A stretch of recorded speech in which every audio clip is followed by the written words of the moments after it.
Ontario is considering a new carbon plan that critics say sounds a lot like the very plan they're fighting in court. The proposal is to set an emissions standard for large industrial companies. Companies that exceed that standard would pay for so-called compliance units. They'll start at $20 per ton. This would increase by $10 a year until they reach $50 per ton in 2022. Those are pretty much the same fees laid out in the federal government's carbon pricing plan, which Ontario is legally challenging. But when I asked Finance Minister Vic Fedeli about those compliance units yesterday, he told me they're not a tax. So what are they? Mark Cameron is the Executive Director of Canadians for Clean Prosperity and a former policy advisor to Stephen Harper. Hi, Mr. Cameron. Great to see you again. Good to meet you. Thank you for coming in. So yesterday we had Finance Minister Vic Fedeli on the show. We were talking about the fiscal update from the province, but it bled into a conversation about the carbon tax. Of course, we know that Saskatchewan, along with Ontario as an intervener, is fighting the federal carbon tax in court right now. Ontario has posted basically a suggestion for what it would do for heavy emitters, a proposal for heavy emitters.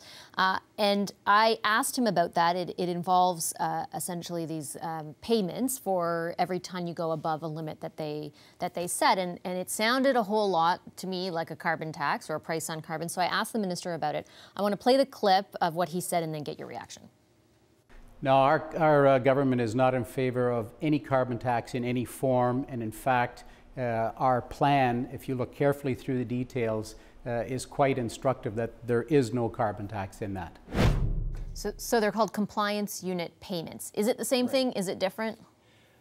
It's some form of carbon pricing. I mean, whether you call it a tax, it tends to be when it's your party, you call it a fee or a charge or a payment. When it's the other party, you call it a tax. They called the former cap and trade system a cap and trade carbon tax.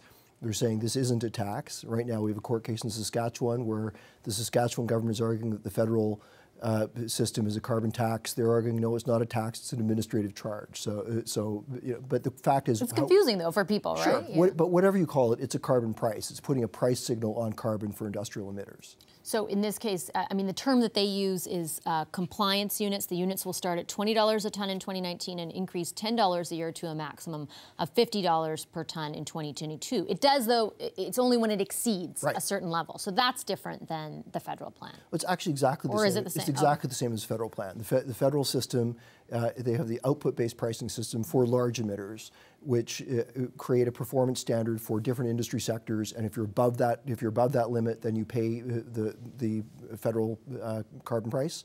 If you're below, you don't, or you can actually earn credits. But it's the exact same system that the federal system has, that the Alberta system has currently, and that Saskatchewan is also talking about. Does that change the calculation then for the federal government when they're deciding if Ontario's plan is acceptable or not? Well, I think if they brought this in last year, they could have said that the industrial part of Ontario's system is compliant. That's in fact what happened with Saskatchewan. Saskatchewan has an industrial emitter system which covers about 11% of their emissions, and the federal government said, yeah, that meets our standard. So for 2019, the industrial sectors in Saskatchewan will be covered by a Saskatchewan system. Ontario, they're trying to bring it in the middle of the year, so I don't know whether the federal government will listen for 2019, but maybe for 2020 and going forward, they can have a discussion about that. Beyond the politics of it, what do you think of the idea? Will it help Ontario reach its targets, which this government did amend, sort of lower compared to what the previous government had, although they say it's still compliant with what the feds had set out. Does this actually help them get there? I think it does. I think this is actually a pretty well-designed system for the large industrial emitters. But unfortunately, that only covers about 20–25% of Ontario's emissions. There's a lot of emissions that are not covered, which were covered by the federal carbon tax that's coming in April. So. Okay. And when it comes to Saskatchewan, because that case is ongoing right now, any predictions, any observations about the first few days in court? What do you think is going to happen? I mean, I don't think that either side is likely to win a complete victory, and it's probably going to end up going to the Supreme Court. Really, this argument, it's not about whether the federal government has the authority to bring in a carbon tax, it's under what terms and conditions, what constitutional head of power, what the limitations are. So I suspect there'll be a complex ruling that will probably have some things that both sides will like and not like. So you think it's headed to the Supreme Court? I think it's headed to the Supreme Court, absolutely. All right, I'll leave it there. Thank you, Mr. Cameron. Thank you very much.